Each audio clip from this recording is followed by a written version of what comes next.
That summer that my mother took me to South Wales, New York, it changed me forever. Now, South Wales is located in upstate New York. My mother and I flew out to visit friends that she had made years ago from back when we lived in Alaska.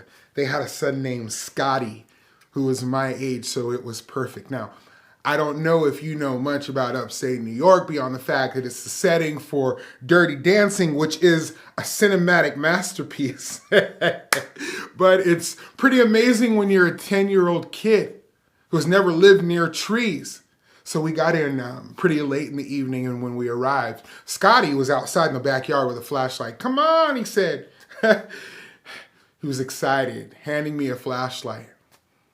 "What are we going to do exactly?" I said to him. "Hunting night crawlers," Scotty said. Night crawlers.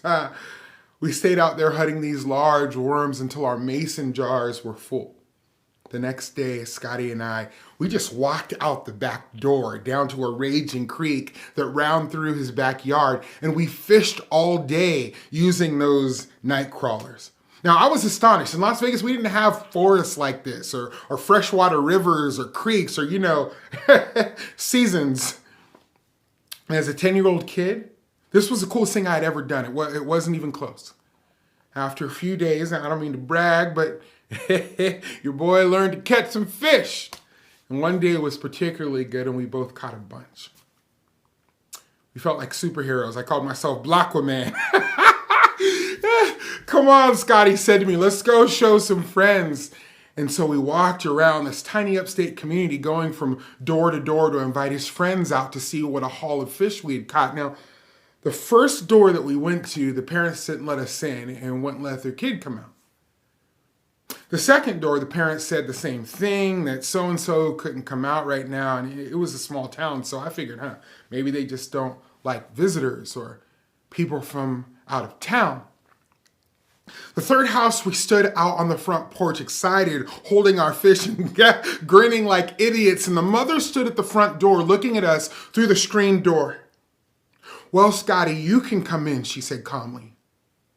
"But we can't let your Negro friend in." And those words hit me. They still hit me. I still feel them. "We can't let your Negro friend in." And in a half second, I realized that these families weren't letting me inside to hang out with their kids because I was black. Now, again, I want to be clear. My dad was black. My mom was black. I knew I was black. But what I didn't know yet was that me being black was a problem for some people. That was brand new. And it hurt. It was the most hurtful thing that I had experienced up until this point in my life. Sometimes when I tell my white friends this story, they try to connect and say, "That's crazy that that woman hated you for no reason." But this woman on the front porch in South Wales, New York, didn't hate me for no reason. She hated me for a very specific and known reason. She hated me because I am black. And see, the problem with that is that being black is something that I cannot change. So I'm done, I'm rejected, and there's no way ever that I can be accepted. Not if I get better at fishing or become more polite. There's no chance. And even though I didn't know this woman from Eve, and even though her abject rejection of me based upon my skin color shouldn't matter at all, I can still feel the sting. I can still feel it. Because it was what she was saying, that there's something wrong with you, and it will always be wrong. That's a hell of a thing to tell a 10-year-old. That's something a Disney villain says. That kind of venom doesn't just affect a little kid of color. That can poison any kid. And listen, some of you have been there. And if me telling the story is triggering for you, I'm sorry, you don't deserve that. Not then, and not now. None of us deserve that. We can't let your Negro friend in.